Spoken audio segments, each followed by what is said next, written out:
Good afternoon, everyone, and welcome to the Business Support Services webinar.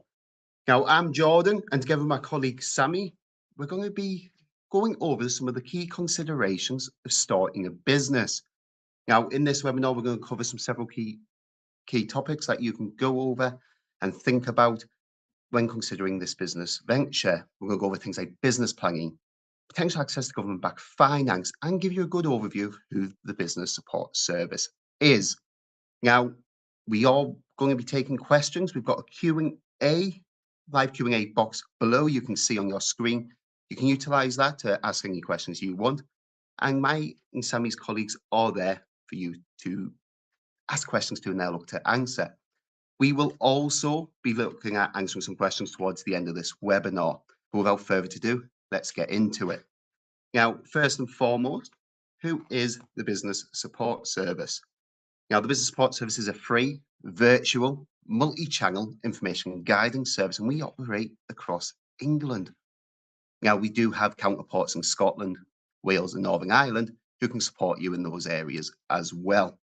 Now, we form a key element of the business support provision, and we work on behalf of the Department for Business and Trade. We help businesses from those who are thinking about starting a business all the way through to those who have had businesses for generations and everyone in between.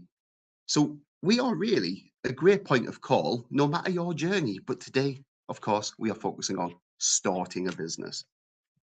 So one of the core things I just want to introduce at the very beginning is the Business Growth Service. Now, the new Business Growth Service was launched this year, and it makes it easier and quicker for SMEs to access government advice and support all under one roof. So whether you're starting a business, whether you're looking at growing a business, whether you're looking at selling overseas from the United Kingdom, and much more, you can find it there on that hub as well. So as well as ourselves, you do have a digital resource as well. Now, one of the most important elements for starting a business, everyone, is business planning. This is key because it helps you understand a range of things, including your idea, who your customers are, and how you're going to get from idea to physical business itself. So one of the core questions is, why do you need a business plan? Well, I've just said there, it helps prove your idea to yourself. And what I mean by this is it helps you understand how much is it going to cost to get this business going, so the viability of that idea. Also, very importantly, helps you work out what your business idea is in its final form. Now, it allows you to set goals for your business. These could be short-term goals, medium-term goals, or long-term goals. Short-term being your first couple of years of trading. Ultimately, one of the core things is you launch your business. A, gaining brand exposure. B, acquiring those first sales. Medium term could be growing this business. This is where the business is starting to pick up. People are recognizing you. You're looking at growth. And this could be additional shops, additional product ranges, could be a whole host of elements, could be bringing on staff, for instances. It also allows you to measure your progress. Think of it as a bit of a keeping you in check. Now you can see whether or not you're hitting where you're aiming to be, and it's fine if you're not as well, but it allows you to measure that, allows you to refer back to it. And very importantly, if you're seeking funding, it's a requirement for applications for finance, whether that's loans or grants. So making sure that you've got a business plan in place is one of the first steps to acquiring any sort of finance for your business.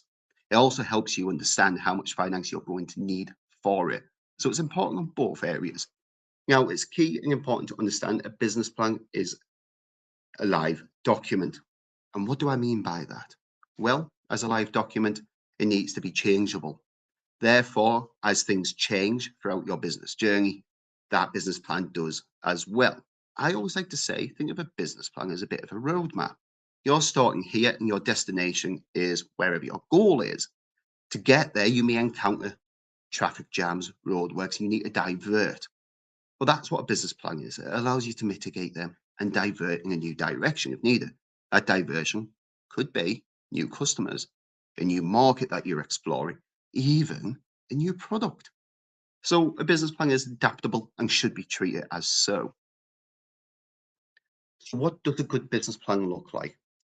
Very good question in relation to what needs to be included.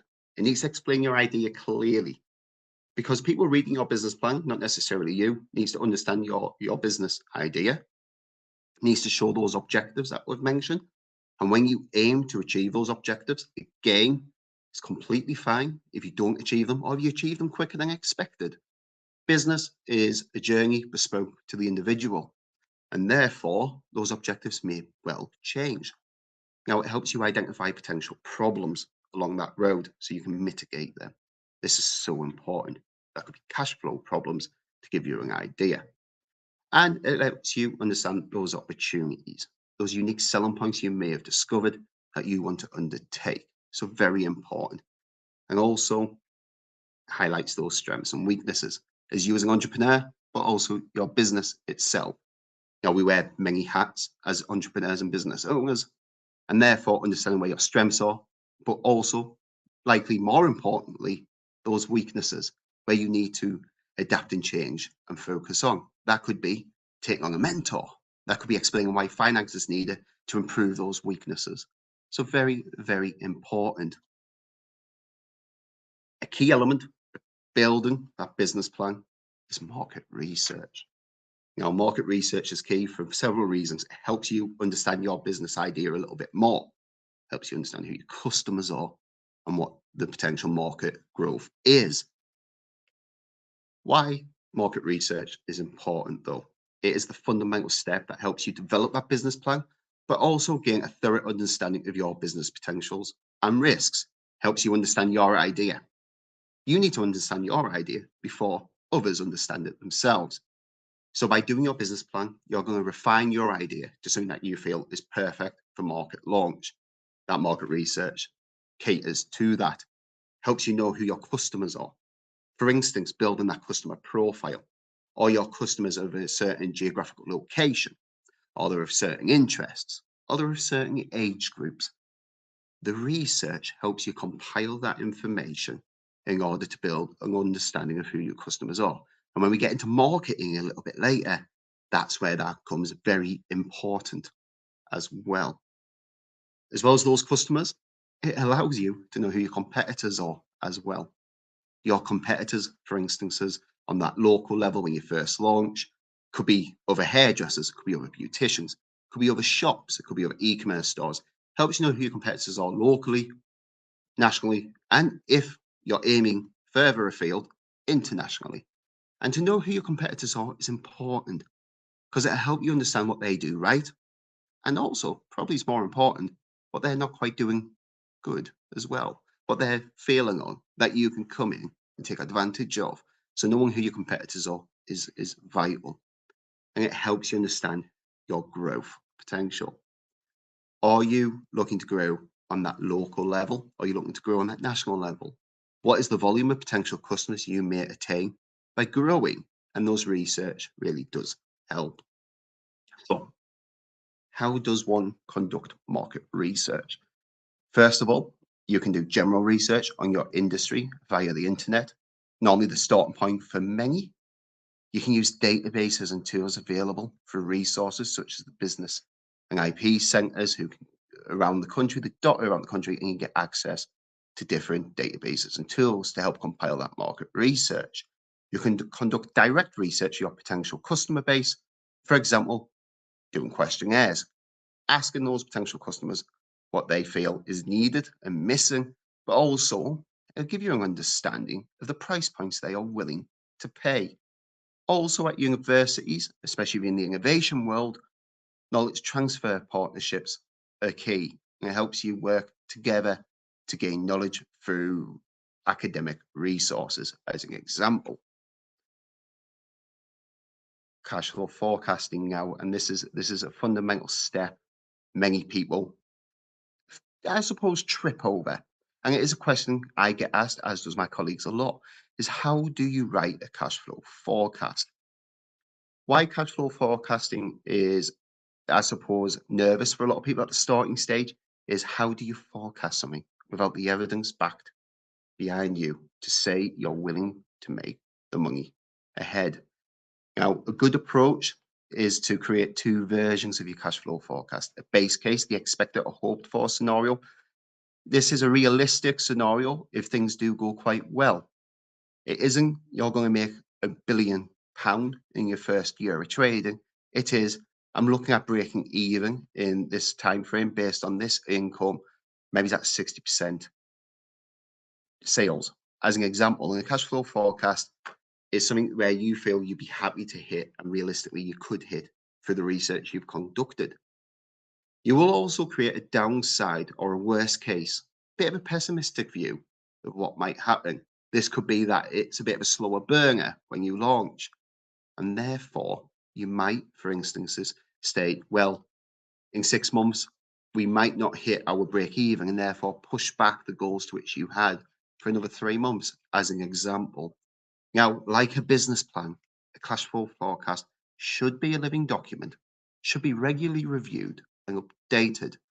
This allows you to plan for the future of your business financially, especially if you know you're making money with it earlier than expected, you're hitting goals earlier than expected.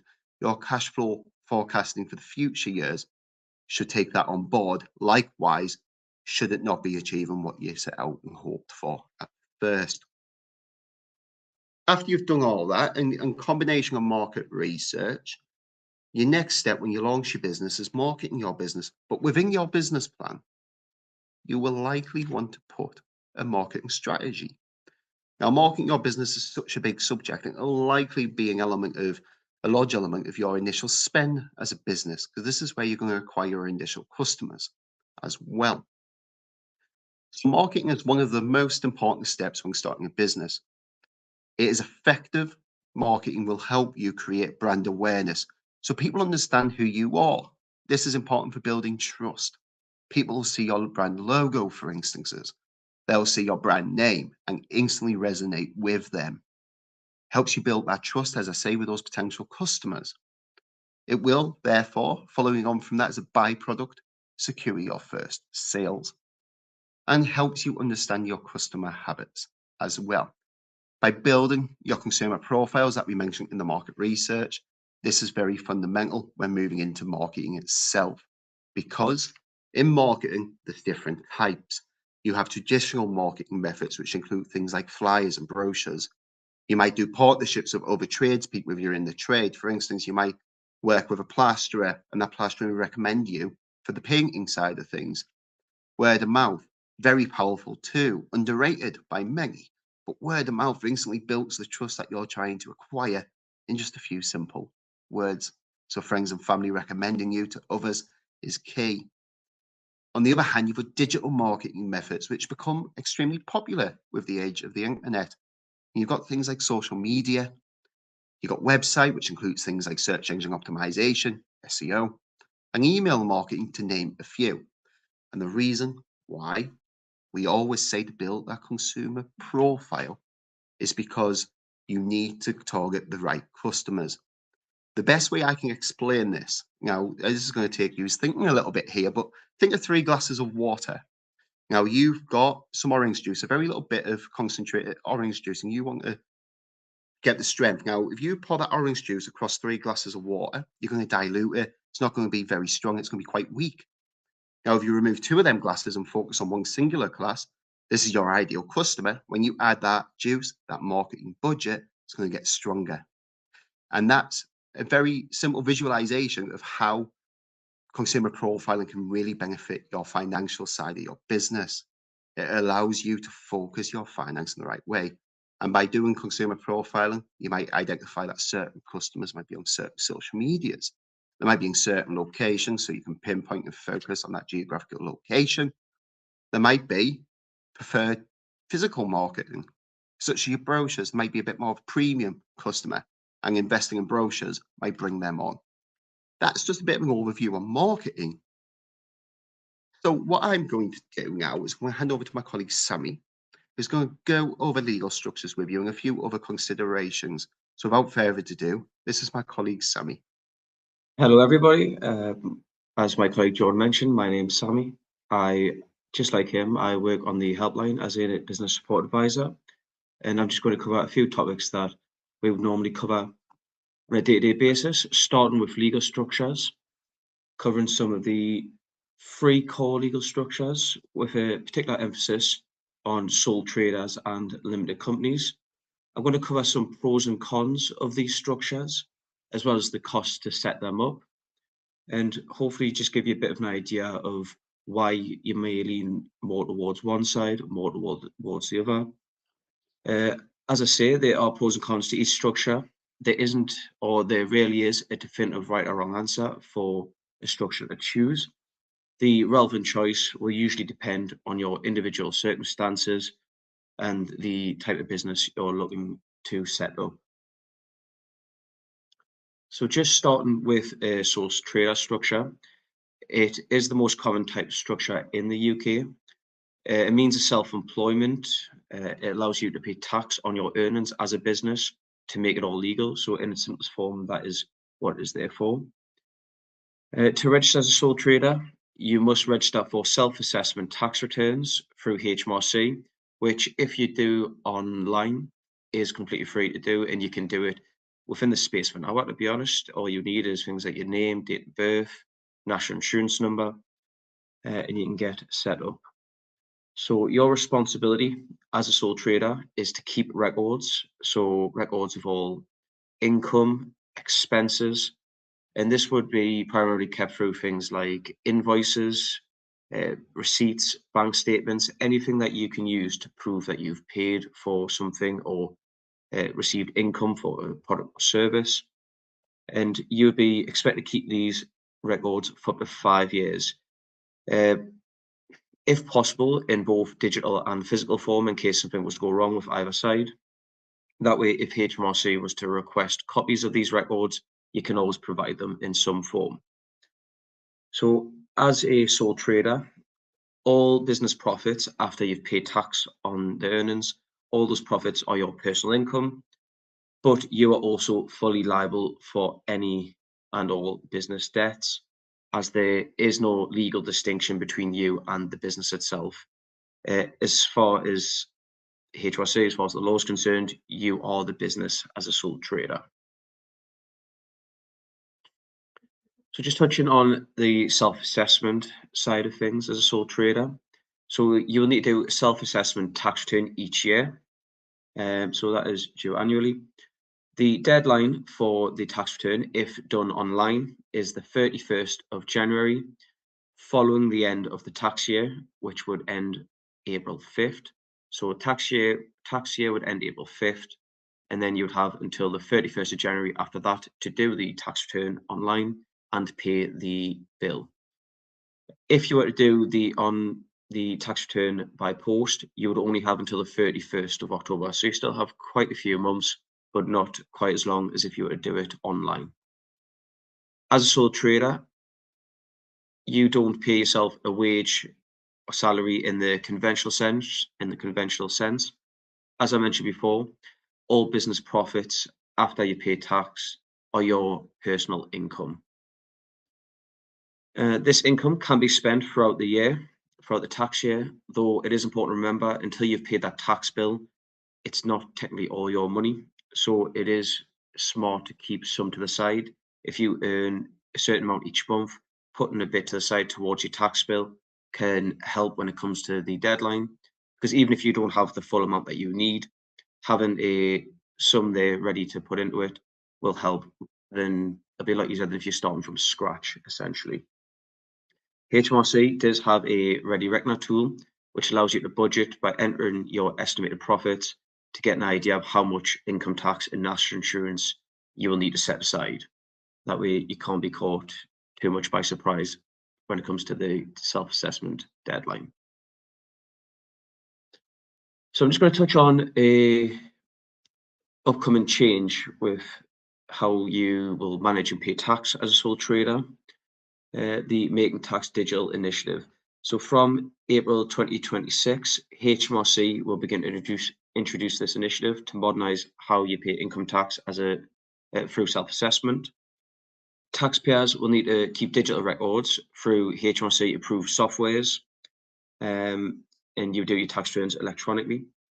And just to give a small timeline on this, from April 2026, Making making tax digital for income tax will apply to self-employed individuals and landlords with qualifying income over £50,000.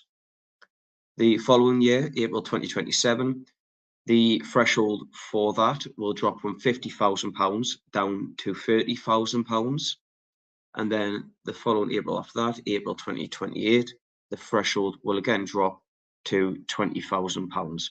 So for each year, more and more people will qualify for Make Tax Digital and will have to use these softwares and do their tax return electronically.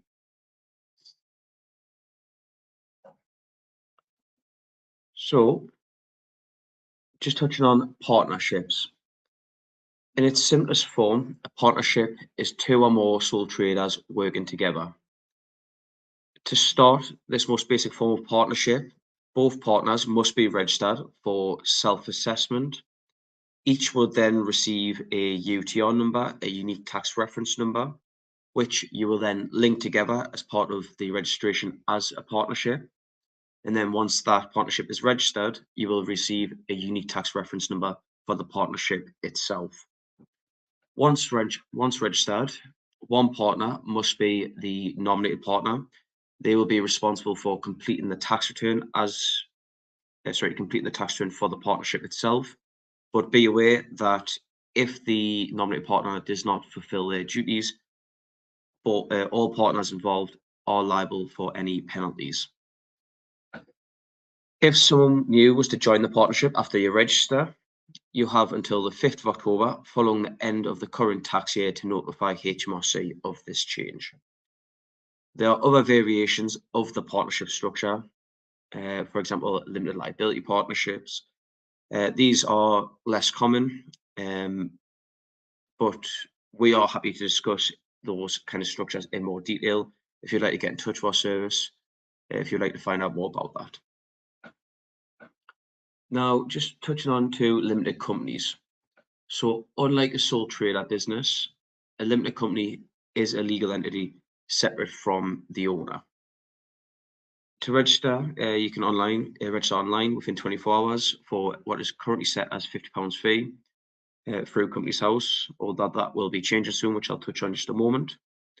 Once you're registered, you'll receive a registration number, a company number. When you register in the company, you must have at least one shareholder, that is someone who owns part or all of the company, and you must have at least one director, that is someone who runs the business, the company on a day-to-day basis. This can be the same person, both a shareholder and director, and that is very common in smaller and newer companies. When you register the company, you must register for corporation tax within 3 months and pay corporation tax on the business, on the company income. You, as the owner of the company, as a member of the company, must decide how to withdraw money, how to pay yourself. As I said before, there is a separation between yourself and the company. So you sell a product or service. It's not you who's paid directly, it's your company. And then you need to pay yourself. The two most common means of doing so are through a salary. Just like any other employment, you'll be registered for PAYE. You'd pay tax on the earnings, national insurance on the earnings. Only this time you're employing yourself through your own company. The other means, or most common means, is through dividends, where as the owner of the company, you will take business profits for your personal use, and you'd pay dividend tax on that as opposed to income tax. Each year, you will also, as well as paying corporation tax to HMRC, you will need to submit annual confirmation statement and accounts to Companies House. So you'd send your accounts. This wouldn't be to pay tax, it would be to show the financial health of the company.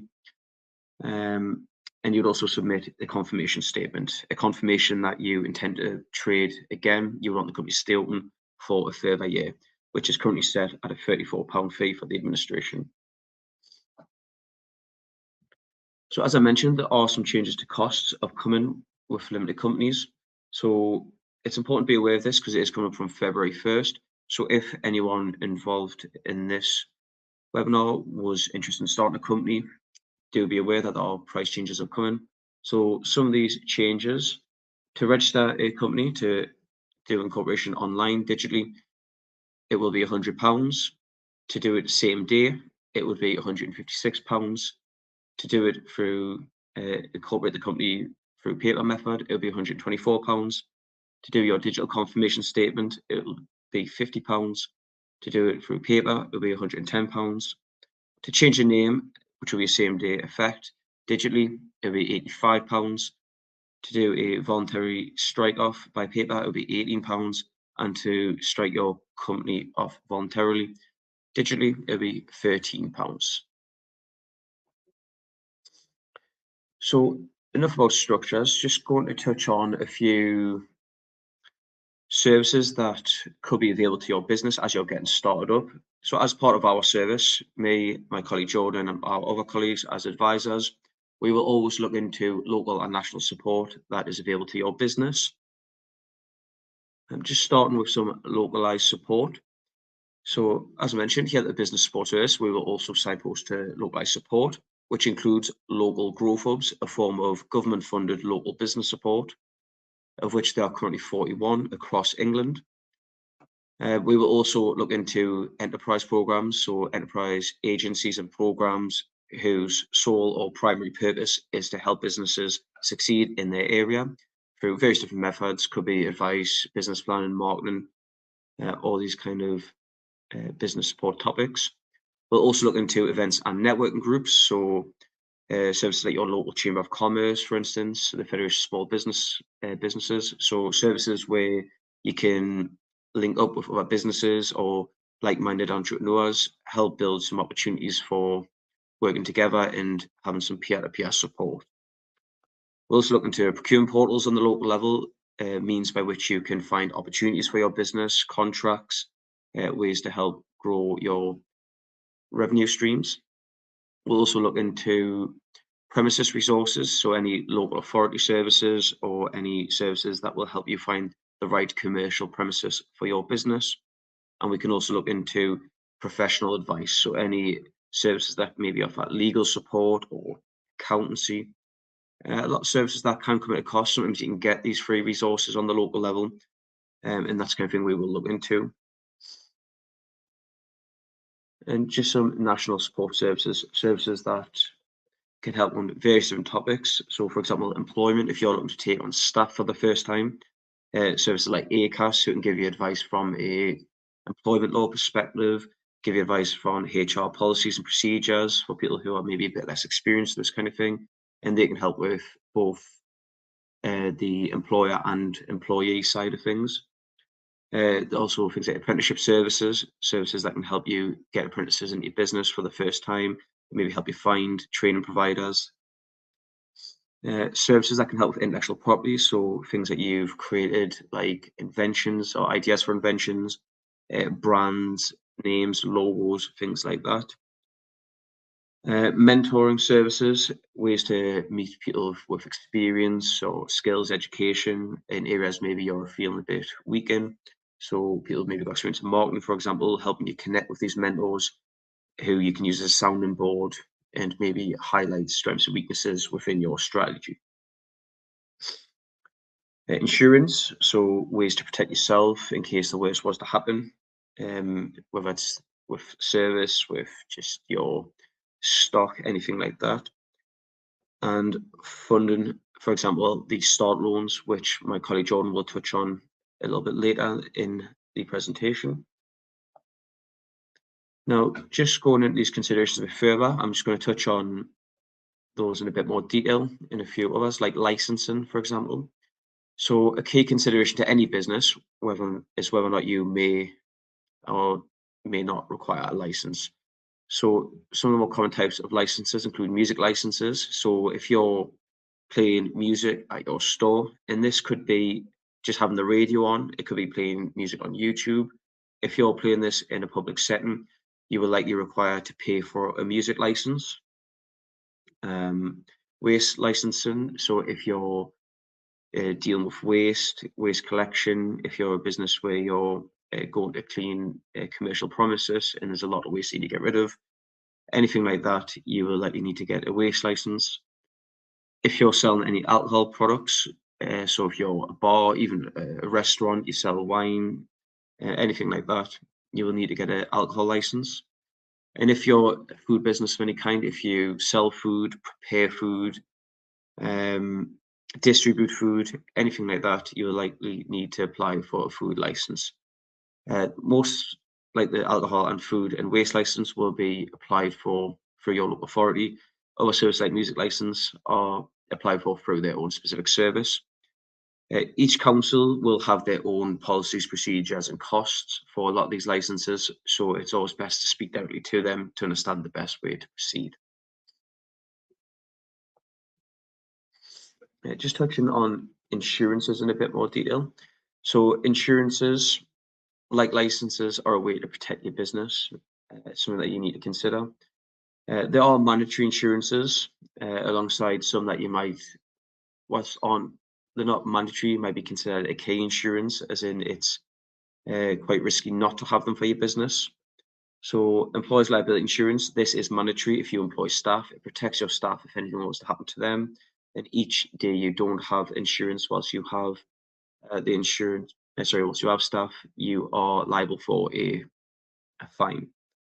Uh, Vehicle insurance or business motor insurance, if you're driving for business purposes, then it is mandatory to have business motor insurance. So if you're doing deliveries as part of your restaurant, or if you're a taxi service, for instance, you would need business motor insurance. And if you were to be in a crash, found to be driving for business purposes, it could completely void your normal insurance if that was to happen. So you could be in quite a bit of trouble. Public liability insurance. So this isn't always mandatory. It's, in fact, it's rarely mandatory, but it is something that I think is key. It is very common in business. So public liability insurance will protect you in the instance that a member of the public is hurt or suffers damage to their property. So if you're working face to face with the public, if anything was to go wrong, or if you were to, let's say you are offering a cleaning service, a domestic cleaning service, you're in someone's home, you knock over an expensive vase. If they were to take legal action, this insurance could cover the costs of that kind of thing. Professional indemnity insurance, again, this isn't always mandatory, but it is mandatory in certain industries. This is very common amongst professional services. It protects you if someone's to take legal action because they claim you gave them bad advice. So if you are an accountant or a solicitor, very important information you're providing, very important counsel that could affect someone legally or financially. This is what would protect you if they were to claim that essentially they don't like the service you provided. And then you've got insurance like contents insurance, so protecting any products, stock you may have. There's protecting equipment. There's various different types of insurance that we haven't touched on today.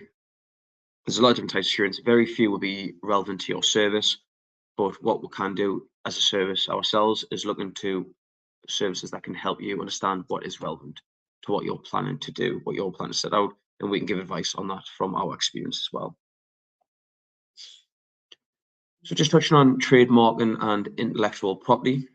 So trademarking itself is one part of intellectual property. As I mentioned, intellectual property is ideas, essentially, property that you've created intellectually. And what we can do is support for these considerations. So checking into your name that you've chosen. If you've got a name for your business, giving advice on looking into whether that's trademarked, how to do that. Because if it is trademarked, you may want to consider a different name because it could lead to issues down the line. We can help you understand the considerations of exploring patents. Do you have a business invention? Do you want to protect that before you go out to market, before you really start expanding? How to get trademarks for your own business, how to protect your business name and logo so no one else can use it to their own advantage. And we can look into what resources can help with that. On the national level, the Intellectual Property Office, they're the government body who grant trademarks and other intellectual property rights in the UK. But also on the local level, we can look into services like the business and intellectual property centres. They're local services found in different areas of the country, and they can help with IP queries as well as just general business support. So what I'm going to do now, I'm going to pass you back to my colleague Jordan. He's just going to round this off, touching on funding, which is, of course, a very big topic for people starting a business. It is a very common barrier for people getting into business. So without further ado, I'll let Jordan take it away. important considerations. Things like legal structures, which are one of the most and biggest decisions you will make at the early stages. And we like to give the information to you so you can make an informed decision.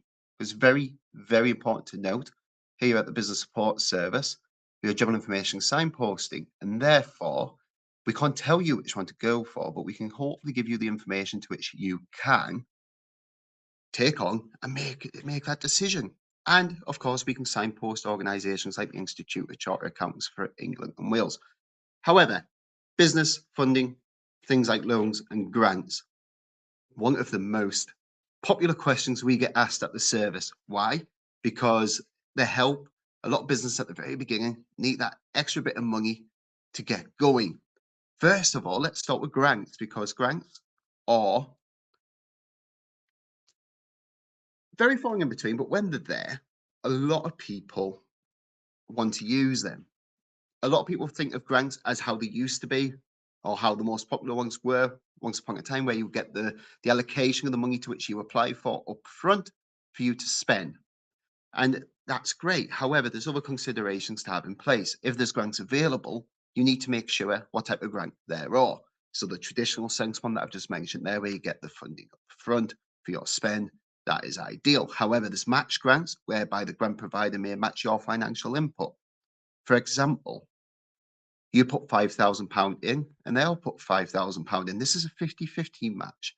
That can be adjusted to 60-40, 70-30, and either you'll put the 70 in or the grant providers put the 70 in, but make sure when applying for the grant what type it is, because if it is a match grant, you need to have the funding available to match it.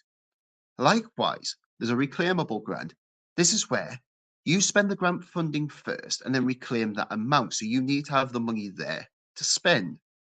Very important, because I've seen this once. Make sure you're applying successful with the application for the grant first before spending the money. That is such an important consideration. Also, make sure you're holding on all proofs, invoices, and receipts of what you spend on to prove and be able to reclaim that. As I say, grants are few and far between, but we endeavour here at the service to see what government-backed grants there are to help you and support you with finding them. Of course, that business plan is definitely required for applications. Moving on, though, we've got loans as another form of finance, and this is the more common option to businesses. And loans, unlike grants, are repayable and normally with interest. Loans vary depending on your location, your industry, and your business age. Now, the most popular loan for those that are starting a business is the government-backed business startup loan through the British Business Bank. Now, this is where you can get £500 to £25,000 repayable over 1 to 5 years. It comes with a fixed interest rate of 6%, and it's worth noting that loan is a personal loan used for business purposes, and therefore the considerations when applying for loans is they tend to involve credit checks, and of course they're repayable.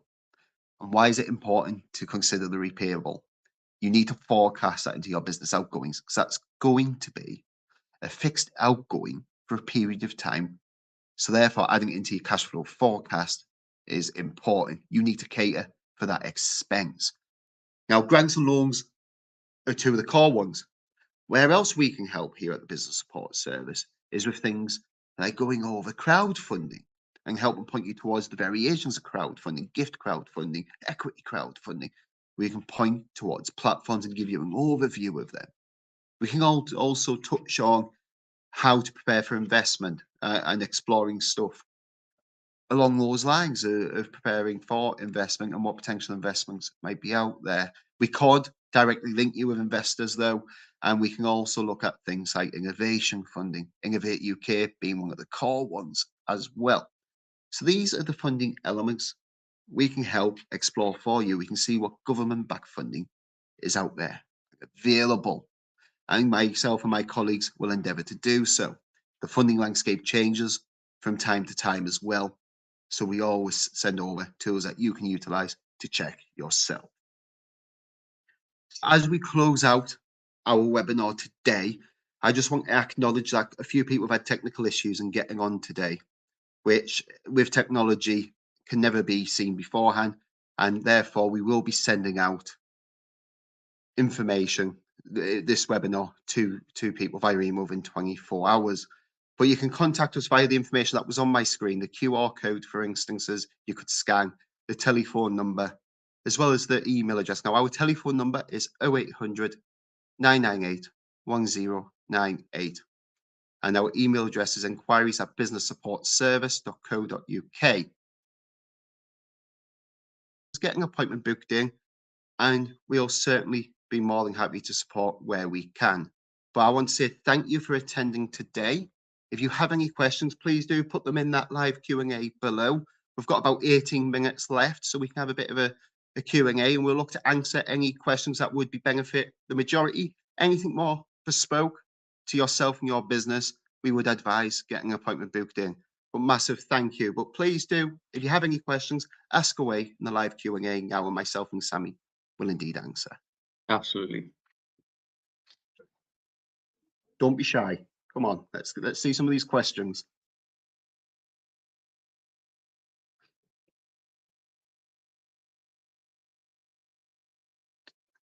We're going to be getting left hanging here, aren't we, Sammy? Oh, well, where's the questions, guys? Ask away.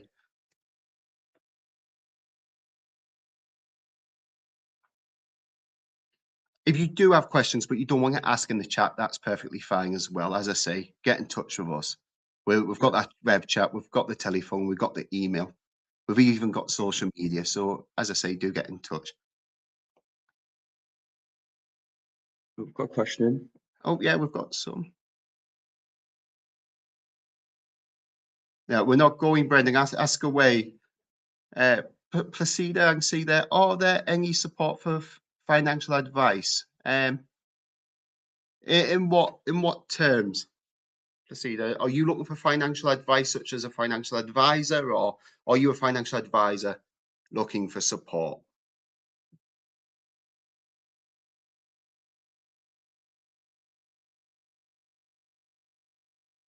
If it's just looking into what fund is available, we ourselves can look into the local level nationally to see what finance could be available to your business. If it's more for just general advice for the finance side of your business, the service like accountants maybe, or financial advisors, a lot of them will be on in the private sector, but we can certainly try and give some advice on that side of things as well.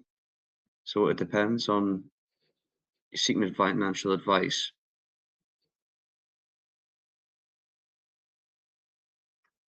What we would advise, Placida, is first of all, you can speak to an accountant and then search for an independent financial advisor. We're not financially trained ourselves, so we couldn't provide advice. We can send over, for instance, an organisation called the Institute of Chartered Accountants for England and Wales. If you haven't got an accountant, they're a good point of call. You can use their directory to find a local accountant. And some of them do offer initial consultations, but you can seek an accountant, or alternatively, my recommendation would be to speak to an independent financial advisor and have a chat with them on that. There is a link. I'll see if one of my colleagues can send that to you now for you, and they'll send that link there in response, hopefully, for you. Monica's got a question, Sammy. How to register for corporation tax? So the most common way you do that is as part of the process of registering your company. You would do it online. You just register through the same process essentially as part of registering online. Again, it is a free process to do so for the actual registration of corporation tax. The registration of the company costs money, but corporation tax itself, you just do that online and receive a number for that, essentially for the company itself on the tax system. Out of curiosity, what businesses has everyone started, or what are they looking at doing? Let us know. Let us know what businesses you're doing.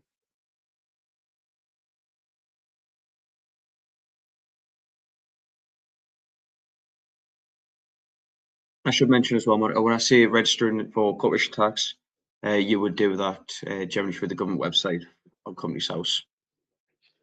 Simon, I can see your question in the discussion forum for arts-related community projects.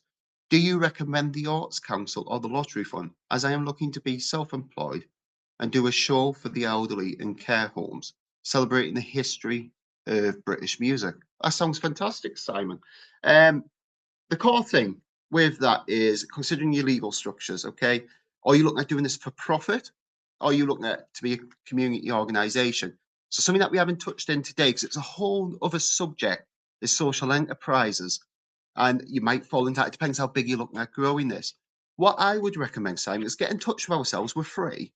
Have a chat with myself or one of my colleagues, and we can go over legal structures with you, and we can go over potential of funding. I know you mentioned Arts Council there and the lottery fund, but depending on where you're located, there could be other community funding there if you're doing a community project. So I would recommend speaking Yeah. to us, and we'll So look to help. Sorry, Sammy, go on. no, sorry for cutting off there. Just to add on to what he's saying there. So that often is, whilst we're going to have a promise that is going to be specific support for services and things like that, it is more common to get funding support, for instance, for community projects, for anything that has some kind of social benefit in that regard. At least it's more common than it is for more conventional businesses that are purely for private profit.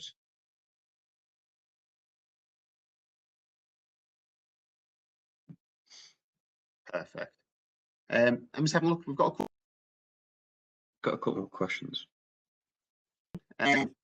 let's look at Brendan. Is that my business supports other small businesses as a trade directory? It helps them get an online presence versus national companies and has 15 unique guarantees for them. One of them is that I am offering 19,000 free advertising spaces for a year. In other words, supporting 19,000 individual businesses across the UK. My question is, are there any government departments that I could contact directly that will help support this initiative? Um, so with that, it's an interesting question, Brendan. In regards to what you're doing, it's not something that we can strictly help with. We deliver obviously general information, signposting. In terms of you could yourself reach directly out to local authorities, for instances, or Department for Business and Trade yourself and see what's out there. What could be worth doing though is look at tendering portals and see if there's any tenders up there for what you're doing and see if there's any tendering opportunities there. And that's again something that we can do. We can have a look to see what local tender portals they are and send you over the national tender portals as well. And that's a great way to see if there's any support in terms of tender for people that are delivering what you're delivering there. But off the top of my head, there's not something I can strictly think of, I'm afraid. Let me have a look to see what else. Eric, so great presentation. Thank you, Eric. Thank you.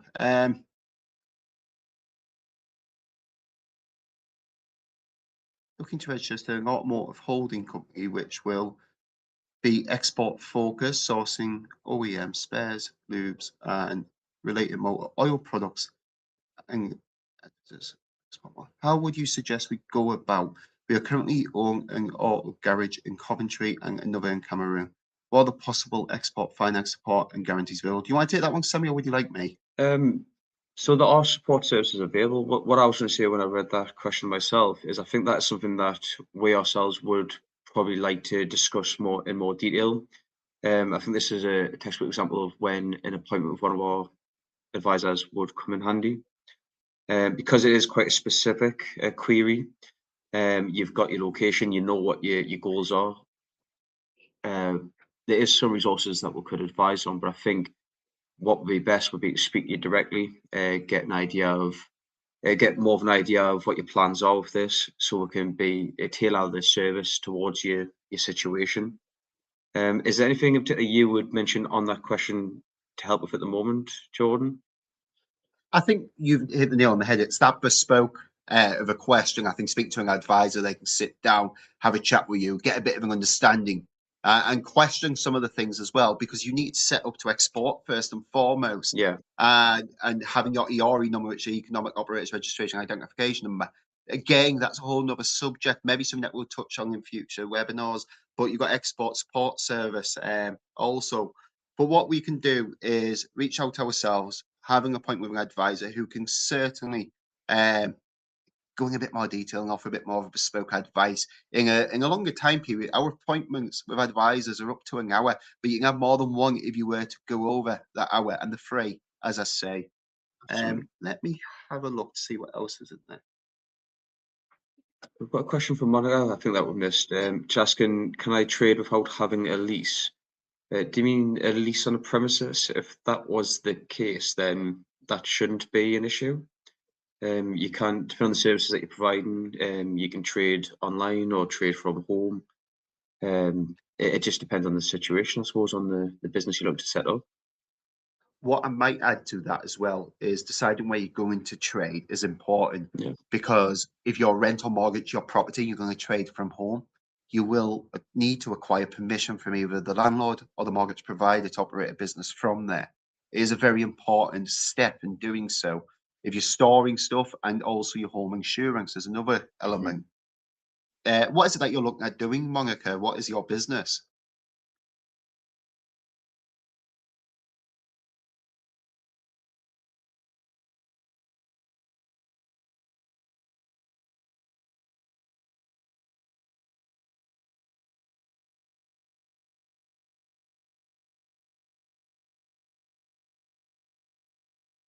Which while we're waiting for that, I'm just going to answer Jamie's put a message in.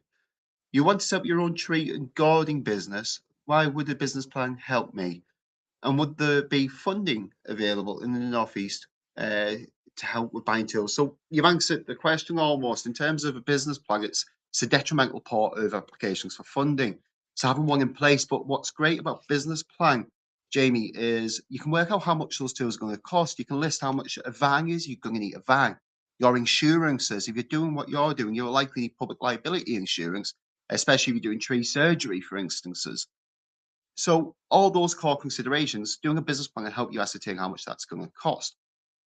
As I say, it will also be required for your application for funding. So if there was funding available in the Northeast, and again, our colleagues can check for you to see what funding there is out there.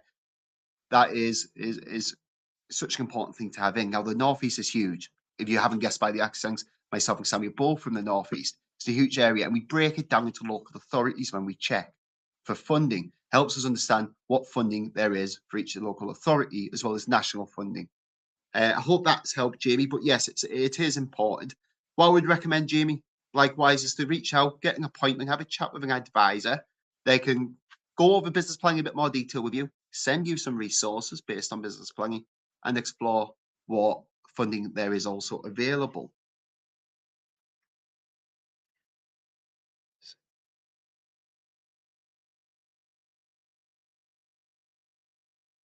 So Monica said, sorry, I was asking about lease agreement for commercial property for my small furniture shop.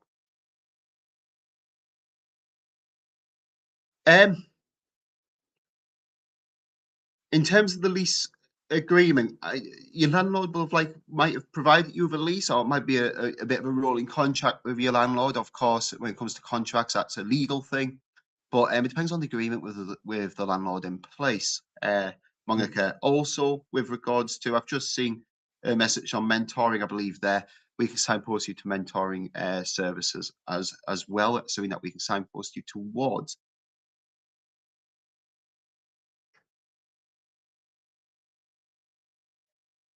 Oh, that's fantastic, Claire. So a small grant from that's great. It's great when we see people being successful on the applications, grants, and getting the support to get it going. So that's absolutely fantastic. How is the business going since you started?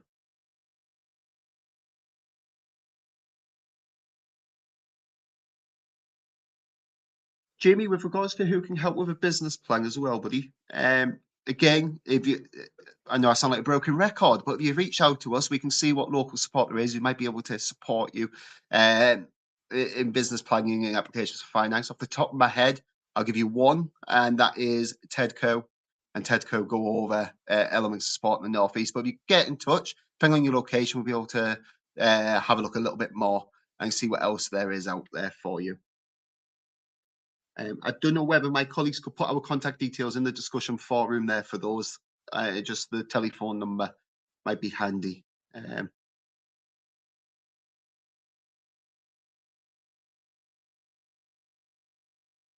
see, we've got about just over 4 minutes left. Mhm. What I would say is, if you've got any additional questions, get in touch. We're a free service. Give us a call. What happens is you come through to an initial advisor. They'll take some details, get the information why you contact us for, and then they'll look to begin with an appointment with one of us. Now, you might be lucky enough to get me and Sammy or one of our other fantastic colleagues that are also there. They can go over a whole host of questions you may have and information, even things that you're not necessarily considered already.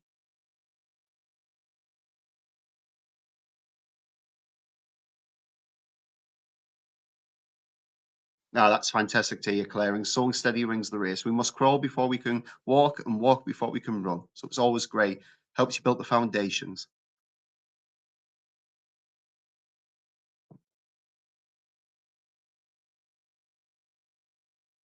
Fantastic, Jamie. And thank you, everyone that's joined. As you can tell, I can talk for England. I don't let Sammy get a word in. It's the same in the office, by the way. I don't let anyone get the word in. All my colleagues will agree to that one. Yep, certainly. Well, no, it's been an absolute pleasure today delivering this webinar. And we're glad you have found it useful. It's been great to do this Q&A. And thank you for engaging in the Q&A as well.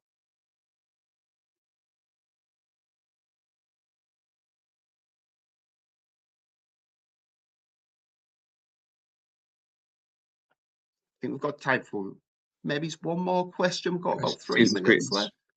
Yeah, there's still a couple more minutes left. If anyone has any last minute questions or.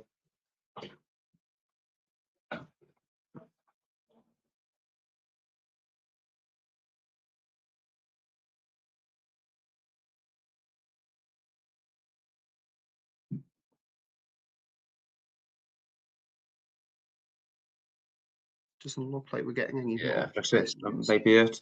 And as we've mentioned already, if you do have any questions after the session ends, if you think of anything, drop one email, give her a call, any means that is best for yourself, and we can always discuss it with you in more detail. That's not a problem whatsoever. Well, thank you very much. This will be going to your emails after, so you will have the recording. Likewise, I believe it's going up on our YouTube. You want to refer back to that and share it with your friends and so forth. But do share our services to people. We're here to help. So do share it far and wide. But thank you for joining us today. Yeah, it's been a pleasure. I'm glad to be here as well.